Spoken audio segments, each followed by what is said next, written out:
જૂનાગઢમાં ગીર અને ગિરનાર સહિતના જંગલોમાં ઉનાળાની શરૂઆત પહેલા જ વન વિભાગ હરકતમાં આવ્યું છે। કુદરતી સંપત્તિ અને વન્યજીવોને જંગલની વિનાશક આગથી બચાવવા માટે વન વિભાગ દ્વારા ફાયર લાઇન કરવાની કામગીરી યુદ્ધના ધોરણે ચાલી રહી છે। આ માત્ર આગને રોકવાનો પ્રયાસ નથી, પરંતુ જંગલના ઇકોસિસ્ટમને સુરક્ષિત રાખવાનું એક સુવ્યવસ્થિત ફાયર મેનેજમેન્ટ છે। શિયાળાની વિદાય અને ઉનાળાના આગમન વચ્ચેનો આ સમયગાળો ફાયર લાઇન માટે સર્વોત્તમ છે। જંગલના મુખ્ય માર્ગોની બંને તરફ અંદાજે 15 મીટરના વિસ્તારમાં કંટ્રોલ બર્નિંગ કરવામાં આવે છે। આ કામગીરીથી જંગલમાં ક્યાંય આકસ્મિક આગ લાગે તો આ નિર્ધારિત કરેલી ફાયર લાઇન આગને આગળ વધતી અટકાવવા માટે મજબૂત અવરોધ તરીકે કામ કરે છે।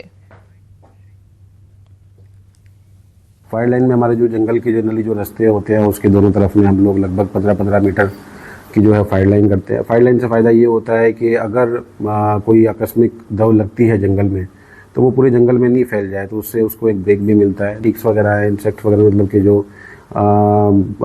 डिजीज़ वगैरह कर सकते हैं लाइन में फर्दर, तो वो भी कंट्रोल में रहते हैं। तो जो फायर जो रहती है, कंट्रोल बर्निंग जो होती है, वो फायर मैनेजमेंट की एक इम्पोर्टेंट प्रैक्टिस है और अभी फिलहाल वो चालू ही है जंगल में और उसकी कामगिरी अभी कर रहे हैं। સોમનાથના ઉના ગીર ગઢડા બાયપાસ પાસે સિંહોના આટાફેરા। રાતના સમયે 3 જેટલા સિંહ રસ્તા પર પસાર થતા જોવા મળ્યા। એક કાર ચાલકે આ દ્રશ્ય કેમેરામાં કેદ કર્યા, જે સોશિયલ મીડિયામાં અત્યારે વાયરલ થઈ રહ્યા છે। અવારનવાર આ વિસ્તારમાં સિંહોની હાજરીથી સ્થાનિકોમાં ભયનો માહોલ વ્યાપ્યો છે। ગીર સોમનાથથી આ સીધી તસવીરો આવી છે કે જ્યાં એક વ્યક્તિએ કાર ચાલકે પોતાના કેમેરામાં સિંહોની લટારના દ્રશ્યો કેદ કર્યા। અહીંથી સિંહ પરિવાર પસાર થતો હતો તે દરમિયાનના દ્રશ્યો। વિસ્તારમાં રાત્રે 11:30ની આસપાસ હંગામો થયો। દારૂના નશામાં રિક્ષા ચલાવતા હંગામો। રિક્ષા ચાલકે બેફામ ડ્રાઇવિંગ કર્યું હોવાનો આરોપ। રિક્ષા ચાલકે 2 થી 3 લોકોને અડફેટે લીધા। ઘટના બાદ રિક્ષા ચાલકે અપશબ્દો બોલ્યાનો પણ આરોપ મુકાયો। રિક્ષા ચાલકના વર્તનથી ટોળામાં રોષ। ટોળાએ રિક્ષા ચાલકને માર માર્યો। ઘટનાની જાણ થતાં પોલીસ ટીમ સ્થળ પર પહોંચી અને સ્થિતિને કાબૂમાં લીધી। પોલીસ દ્વારા આગળની કાર્યવાહી હાથ ધરાઈ છે। આગળથી સમાચાર, જ્યાં કીર્તિ પટેલે પોલીસ સામે કરેલા આક્ષેપોનો મામલો ગમે ત્યારે કીર્તિ પટેલની ધરપકડ થઈ શકે છે। કીર્તિ પટેલની ધરપકડ જૂનાગઢ ગ્રામ્યના ડીવાયએસપી રવિરાજસિંહ પરમારનું નિવેદન। પોલીસની ટીમ દ્વારા કીર્તિની શોધખોળ તેજ કરાઈ। રહેણાંકના સ્થળે તેમજ સંભવિત સ્થળો પર ટીમો દ્વારા સર્ચ કરવામાં આવી રહ્યું છે। કીર્તિ પટેલને પકડવા જુદી જુદી ટીમો દ્વારા શોધખોળ। તમામ કેસ ન્યાયિક પ્રક્રિયા અને કાયદાને અનુસાંગિક રીતે દાખલ કરવામાં આવ્યા છે। તપાસના તથ્યો અને વિષય પર માહિતી મળશે, તેના પર આગળની પ્રક્રિયા હાથ ધરાશે। ન્યાયિક પ્રક્રિયા અને કાયદાને અનુસાંગિક રીતે તે દાખલ કરવામાં આવે છે અને જે તપાસના તથ્યો અને વિષય ઉપર જે માહિતી મળશે તેના ઉપર આગળની પ્રક્રિયા હાથ ધરવામાં આવશે। હાલ કીર્તિ પટેલને પકડવા માટે વિવિધ ટીમ કાર્યરત છે અને તેઓ તેના રહેણાંકના સ્થળે તથા તેના સંભવિત રહેણાંકના સ્થળે વિવિધ ટીમ સર્ચ કરીને તેને પકડવા માટે કાર્યરત છે। રાજકોટથી રાજકોટના જંગલેશ્વરમાં ડિમોલેશનને લઈને વહીવટી તંત્ર એલર્ટ મોડ પર છે। પોલીસ કમિશનરે સુરક્ષા વ્યવસ્થા જાળવવા નવી ગાઈડલાઈન જાહેર કરી, જેમાં 4 થી વધુ લોકો ભેગા થવા પર પ્રતિબંધ લાગુ કરાયો। સમગ્ર વિસ્તારમાં હથિયારબંધી લાગુ કરવામાં આવી છે અને કોઈ હથિયાર સાથે પકડાશે તો કડક કાર્યવાહી કરવામાં આવશે। હાલમાં જંગલેશ્વર વિસ્તારમાં પોલીસનો ચુસ્ત બંદોબસ્ત છે અને શાંતિ જાળવવા માટે સતત પેટ્રોલિંગ કરાઈ રહ્યું છે। ડિમોલેશન દરમિયાન કોઈ અઘટિત ઘટના ન બને તે માટે તમામ કવાયત કરાઈ છે।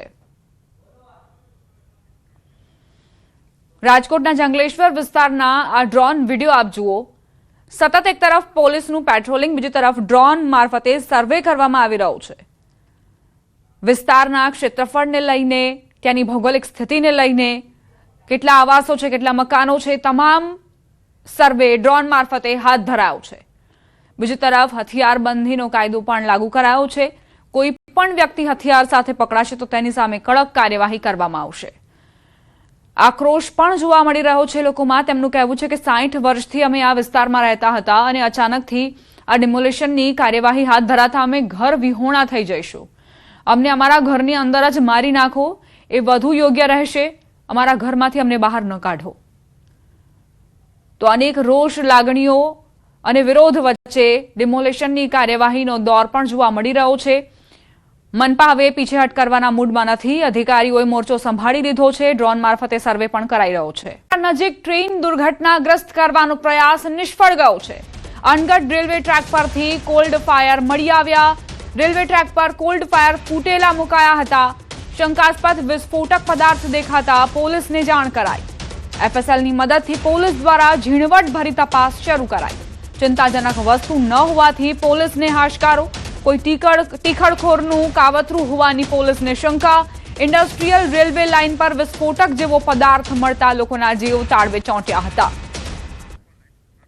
સંવાદદાતા હાર્દિક જોડાઈ ગયા છે વધુ જાણકારી સાથે. હાર્દિક, રેલવે ટ્રેક પર શું મળ્યું? બિલકુલ થી દીપા, જો સમગ્ર મામલે વાત કરીએ તો અનગઢ ગામ જે આવેલું છે ત્યાંની બિલકુલ નજીકથી રેલવે ટ્રેક પસાર થાય છે અને ગામના જ કેટલા લોકો જે છે તે રેલવે ટ્રેક પાસેથી પસાર થતા હતા. આ દરમિયાન તેમને જે શંકાસ્પદ ચીજ વસ્તુ છે તે મળી આવી હતી.